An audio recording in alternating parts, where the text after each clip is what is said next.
we're tripping on bad advice from those so-called friends of ours. What's up, world? My name is Shauna, and welcome to the Sisters Be Trippin' channel. I am here with my co-host, Tammy, who is also my sister. Me and Tammy created this channel for women of all colors from all backgrounds to come together and discuss with us what we all are tripping on. Here at SBT, short for Sisters Be Trippin', you will receive real-life, practical advice on love, family, and personal development delivered to you guys with some good old-fashioned girl talk. We have created a community that encourages not only self-development, but also a place that is non-judgmental and most of all, a safe place to share what got us tripping. So every Wednesday and Sunday, please tune in to receive helpful tips on how me and Shauna handle the things we're tripping on. So let's start tripping. Where are you tripping? What you tripping on? Yeah, we tripping.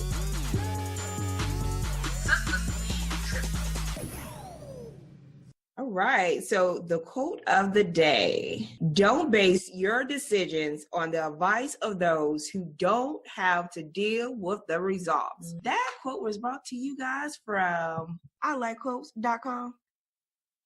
All right, so Shauna, starting with our first one, you were saying something about who are you receiving your advice from? Okay, so let's dissect this. Number one, most important thing when we receive advice, you want to know who's your source. Who are we receiving the advice from? Mm-hmm. That's important. You're saying something about, are you turning to a person who you don't know, who don't know you? Are you reaching out to coworkers and other people, your peers or whatever, and they don't know you and they're not a good source for many reasons? So let's talk about what is a good source. What is considered a good source? I know when I have an issue or need advice, I like to turn to reliable source, which is my sister. Aw. Okay, so number one, know who your source is. Making sure that the people that we're receiving advice from are the right people. Let's talk about your source. Let's say, and this is the one that I hear a lot, especially in business or even when it comes to school. Let's take it to school, whether it be high school or you're in college. Let's say you're struggling in math. If you were struggling in math and you wanted to go to the next level, you didn't want to just get a C, but you want to at least get a B or A. But you had a friend who wanted to help you out and say, hey, you know what? I can help you get to that next level because I see what you're doing, but you could do it better. First of all, what is their credibility? What are their grades looking like? Because if they're getting the same grade as you or lower, then that's not the person you want to turn to get some advice or some tutoring from to improve your grade to the next level. So what I'm hearing you saying, make sure that the advice that you're receiving, the person they've achieved what you're trying to accomplish. Right. Okay, good. But that also leads to your coworkers. Let's take it to the business place. Take it to whatever you're doing in your professional life. You want to get to that next level. You want to get a promotion or you want to get your next big project underway, and you need to reach out to some people that can tell you how to get to that next level. Now, how many people do you know will see you, understand, and hear your idea, but it seems like they try to sabotage it, but in a friendly way, because they're trying to come across as someone that wants to help you. So make sure that the person that you're receiving advice from actually likes you. Exactly. Like if you have any inclination that they might not like you, then that person is not the person you should be going to for help. Exactly. In anything, professional. And life. Also you got to see, were they able to achieve something similar to what you're trying to achieve? And if they talk about stuff that they did in the past, but you see that they currently right now they haven't improved upon that, they keep going back to the past. Yeah. How much can they really help you in this current state? Make sure that the person that you're receiving advice from have the life experience to give you that advice. Exactly. And they're constantly improving on themselves. You know what I mean? They're still making strides to become better at what they know. They're still in the process of learning. Make sure that if you are seeking advice, making sure that person is an overall good person. They're overall a good person. They overall have good life experience. And they got good intention. Yeah, that's what you said. Okay. Make sure that their intentions is good. Like if you're going to get advice, make sure that the person that you receive advice from is both happy and healthy. Yeah. Okay. So what do you think I mean? What I think you mean by that, making sure that they're happy and healthy, meaning that if they are not happy, how can they possibly be happy for you? How could they possibly see you and want you to do better things, even if that means surpassing where they're at in their life at that moment in time? Yeah, if like, they're not happy. Yeah, like for example, like if he was having like man issues, don't seek advice from someone who's bitter. Who's, oh my God, or who just had their heart broken. Girl, he left the toilet seat up. Girl, leave his ass. Exactly. Wait, what? Exactly. Or don't receive advice from people who has a history of going behind other people's back, or even they're just self-sabotaging themselves and still repeating the same mistakes and trying to tell you what not to do. Make sure, really? like again, I'm going to say this, make sure that when you seek advice, make sure that person is happy and healthy, because if they are able to not be so biased. They are able to see the bright side of things. And I know we hear this a lot. Oh, I see the bright side of it. That is important. You don't want to seek advice from someone who is negative, who is not healthy. And when I mean healthy, I'm not just saying like physically healthy. I'm talking about mentally, emotionally healthy. Like, again, I just joked about, if you having man issues, don't go to someone who's bitter, because that person might not be the person that can give you some sound advice. Exactly. Like if you have issues with substance abuse, don't go to the person who like clubbing on the weekend. Okay, you know, like make sure they are happy and healthy. Exactly. Let's dissect this. How often do you turn to people who don't know you for advice? That's important. I mean, really? Because what are some of the things that could happen when you ask a person who don't know you for advice? One, you might be telling a half story and they don't. You know, like they can give you really good advice, but the advice they're giving you is half, because you're giving them the half story and they don't know you. Yeah. Right. And you don't want them to know. So you don't really want true feedback, which is what you need. Because sometimes you catch me in my fluffiness when I'm telling my story and I want to be the victim and I'm seeking advice. You like, exactly. So now let's take this a step further. How can you seek advice from a person who really don't know you and you're seeking for that strong advice? Can you really call them a friend? They're not. I mistakenly said people. Some people like to go to like random people telling their stories, asking for multiple advice. So is that asking for advice? Really? You just want sympathy. You don't want advice. You want sympathy, or you're trying to win to the subject. Okay. Make sure the person that you are seeking advice from know you. Why? So they can have a better understanding of your situation, so they can then give you advice that is meaningful, because they know you, they have an idea of the situation, because they wouldn't know totally, they wasn't there what was said or what happened. But just make sure that when you are seeking advice from someone, get it from somebody who knows you.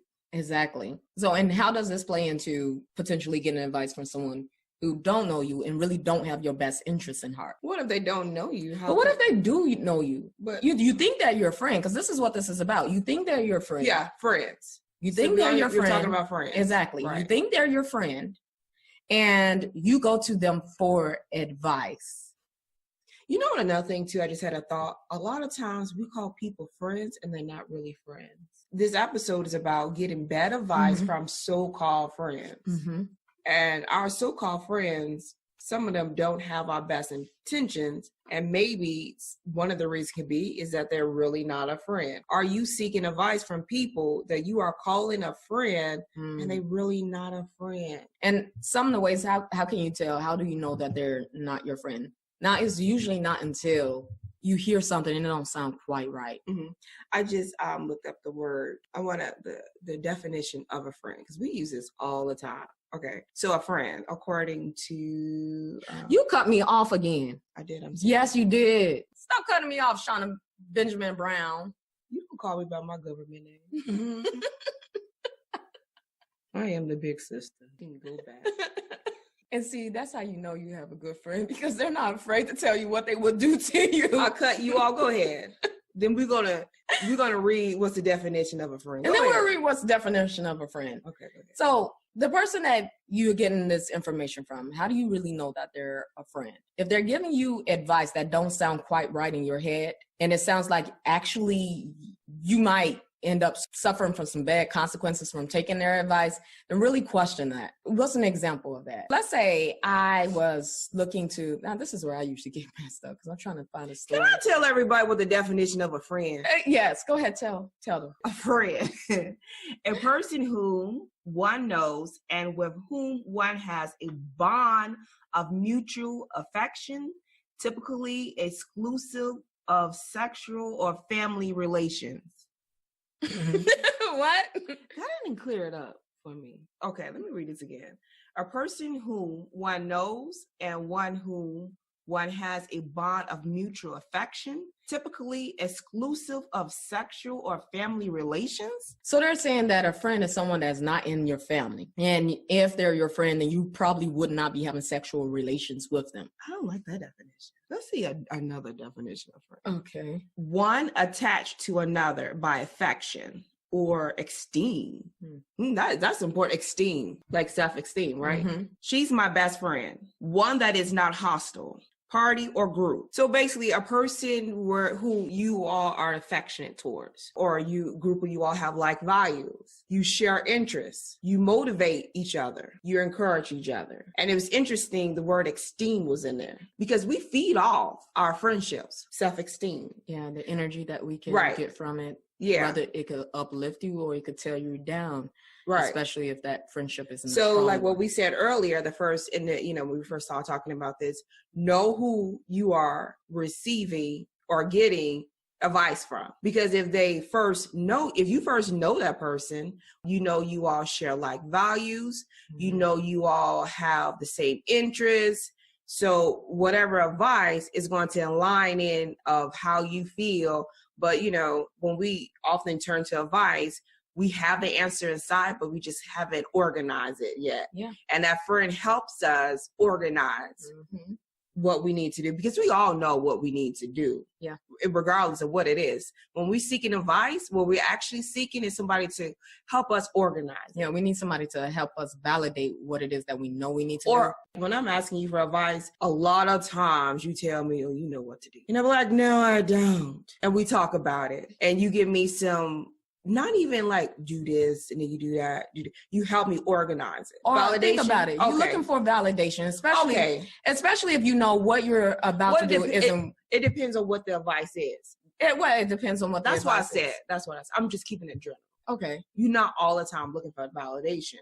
When you are seeking advice, you want someone to help you organize your plan of action. And then sometimes there's validation. But that's why esteem is in there too. You don't. A lot of times it's validation. You really do know what you need to do, but you're a little afraid to do it. Why are you asking for advice? Because you want them to say, somebody that if you don't come here, stop it. You want them. You want them to say, well, your fears and your excuses is right. You should feel that way. And then they can affirm and validate your reason for not wanting to do something. Okay. But a true friend will not do that. A true friend will look at what advice that you're looking for. They'll listen to why you may want to do that thing, whatever it is, and then give you the real about it. All right. 7 signs that you may be receiving bad advice. What are they? Okay, so number 1, the advice that they're giving you is delivered with anger. With anger. Girl, he is not a good man. I don't care. He has a degree. He's a lawyer and he got a big house and he buy you stuff and he treats you well. Credit. And then he open up the doors and sometimes you be talking to him, he don't be like on his phone. You shouldn't date him.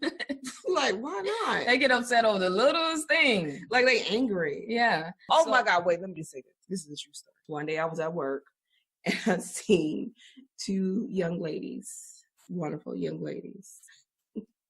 Okay. One was giving advice to the other one. If you receiving advice from somebody and they so animated and angry and they like, girl, don't you take that, girl. I wouldn't do it. Don't, girl.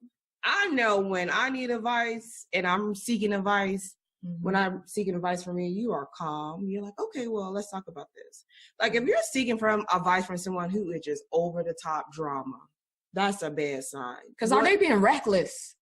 Reckless, giving you reckless advice. Because if you in a state where you serious, like you really need to think something through and you don't know what to do, and you turn to a person who is emotionally just over the top, they're swinging their head, when they're giving you the advice, their volume is pumping up. Yeah. They'll let you know that it's entertainment for them.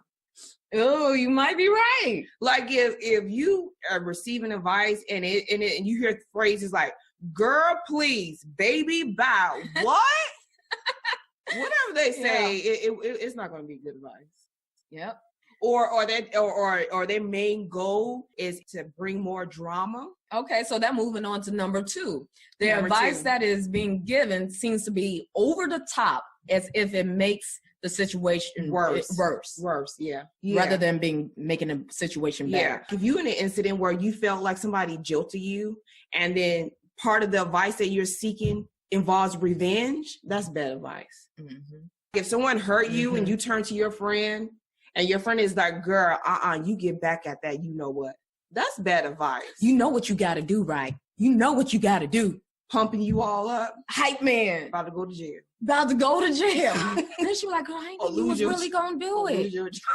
I wouldn't have done it that way. I know. Like, really? But that's what you told me to do. Yeah. Like that. That's a really Don't put telling. that on me. Yeah. Like, that's a really telling sign. I know I'm speaking for myself. When I need advice, like I'm having racing thoughts. I don't know quite what to do. But if the person pull you to the side and was like, first calm down. Let's work this out. They want to censor you. What is the whole issue? What's going on? They want to censor you. But if they're hyping you up, if the more they're talking to you, the more you get a pump, you reliving the negative issue, or you're foreseeing some revenge. That is bad advice. That's bad advice. Listen to your body. Your body will tell you, because you will start getting heated all over again. Heated. Oh, that's a good thing. Yeah. I've received advice from people where when they're talking to me, I'm feeling heated. I'm getting like... Instead of calming down. Yeah. And being able to think about the situation. That's why I like talking to you. Because, you're really boring and stuff like that. So when I call you for advice, you're very calm. You calm me down. Because I'm boring. No, man. I'm not upset or depressed. Just bored. Moving on. Number 3, they have the same issues that they cannot solve. That they can't solve. That they are telling you what to do, but yet it's not working for them. So they're trying to tell you how to, get a job, but they don't have a job. Right, basically, they can't help you out. They can't help themselves. You can't help yourself. If you can't help yourself, then how can you help me? Then why would you go to a person who can't even help themselves, basically? And they're living their life in theory. Like, if I had the opportunity to do it, this is what I would do. If I could do it all over again, now give them the opportunity to do it all over again. What's going to be their first excuse that may come out of their mouth? Well, who knows? It could be a ton of them, but you just know they ain't taking action now. So basically, if they have not conquered what you are trying to accomplish or conquer, well, then that person is not the right advice. No. Number 4. Like makeup advice. I wouldn't get it from Tammy. I wouldn't recommend it because I'm not. That was a joke, Tammy. It's the truth. I'm not good with makeup. I'm just kidding, Tammy. Least on my priority. I thought you was going to say I was being mean. I wanted, because I like when you... I got a little mascara on, but that's because I like when you accuse me of being mean. Number 4, the advice is not rational or practical. Okay, I think we just covered that. It's not rational. We covered that a lot. Yeah. Number 5, the advice that you did not ask for. You didn't ask for the advice. You didn't ask for the advice. And they give it to you anyway. Oh, God. You got a good story. What is it? I have a particular way that I like to do things. Okay. Because it works for me. Right. And I've seen results. Because you're very particular. I am. Probably a little too particular at Strange, times. even. That's not true. So the thing is, though, is that sometimes people think they have me figured out. They think they have me figured out. Yeah. But that's one of the reasons why my friend circle is really small, because it's like I go through a vetting system. And if you repeatedly give me antisocial. If you repeatedly give me advice that I didn't ask for, and it turns out that the advice that you're giving me isn't even going to help me, instead it's probably going to make me stay stagnant. So what's an example? I think the most recent thing is probably with work. It's work for you? Yeah, it's work. Things that's been going on at work. So if someone gave me advice and I'm watching what it is that they do, and I don't like the way that they execute the things, it works for them, but it don't work for me. Mm-hmm. But now they're telling me that I have to follow their way. Mm-hmm. Well, already I identified that works for you. That works for you. I didn't ask for it. And why you're trying to impose yourself on me. Mm-hmm. So how many people do you have in your life that you probably consider them friends, and yet they're always trying to impose the way that they do things mm-hmm. on to you? They say, well, you should do it that way too. And then and this goes back to what we were saying earlier. Mm-hmm. They get upset because you don't take that advice. Mm-hmm. It offends them. Yeah. That's interesting. A real friend will want you to figure it out and let you bump your head a little bit and and then, come to them for advice if you need it or try to offer it. But it's all in trying to help you get to the next level in your life of being happy. Okay. So number 7 that I wrote down, when you are receiving bad advice, you don't share the same value. Okay, I think we covered that. Mm-hmm. You don't share the same value, morals of the person that's giving advice. Mm-hmm. So long story short, me and you are very different. Not very. We're different in our personality. Different enough of how we express ourselves. How we express ourselves is different. Mm-hmm. I agree. Yeah. Okay. But our core values are the same. Mm-hmm. Well, we share the same likes, like personal development, growth, mm-hmm. spiritual journey, things mm-hmm. like that. Even though we are not the same outward, we share the same, values and morals and stuff like that. So I guess what I'm saying is that make sure that the person, when you are seeking advice, now I'm not talking about the friends that you go out and have fun with like that. It's not necessary that they all share your core value system. But when you are receiving or seeking advice, make sure that they share your same core value system. Yeah. And I would even say this, if you are friends with someone who have a low value system, have low morals, they can still be your friend. But I promote personal development because a friend helps you grow. Mm-hmm. And even if you share the same value system that's not so good, they still not a friend. Because a friend helps you grow. So you want to be around people that is going to uplift you when you're feeling down. I guess that's what I'm trying to say. Yeah, you want to be around people that's going to make sure if you are thinking ill will or negatively, they want to bring you up out of that space. Okay. They want to make sure that you exceed from the space that you're in. They're not going to give you some advice that's going to either keep you in that position or even sabotage your future. Hype you up. They're not going to hype you up. Make the situation worse. They're not going to make the situation worse. They don't have the life experience even to solve the issue. And if they don't have the life experience, they would just listen. So long story short, if you receive advice and you walk away feeling like you have to seek revenge, feeling angry, that friend had just made you relive the situation, that friend loves drama, that keeps you in your drama. It's like, not a friend. Not a friend. All right, guys, so let's wrap it up. Let's wrap it up. All right. So, and if you liked what you heard, and I know you have, you did, you liked it. Don't forget to subscribe on Facebook, like us on Facebook, Instagram, all of that. Follow us on Instagram. Follow us on Instagram. And subscribe to our YouTube channel. Go ahead, ring that bell so that whenever we post a new video, you'll be one of the first people to know about what we're tripping on. What we're tripping on. And let us know what you're tripping on. And also, it's not just bad trips. No. Tell us the good trips. Seriously. Yeah. And don't forget, we want to hear from you. If there's a topic or something that you would like us to cover. Or if we even left some things out. If we left some things out. Let us know. Put it in the comments below. And me and Shauna, we take our time to read through those comments to make sure that those people who really want to make sure we continue to give value to our listeners, let us know. Let us know what you're tripping on. Let us know what you're tripping on.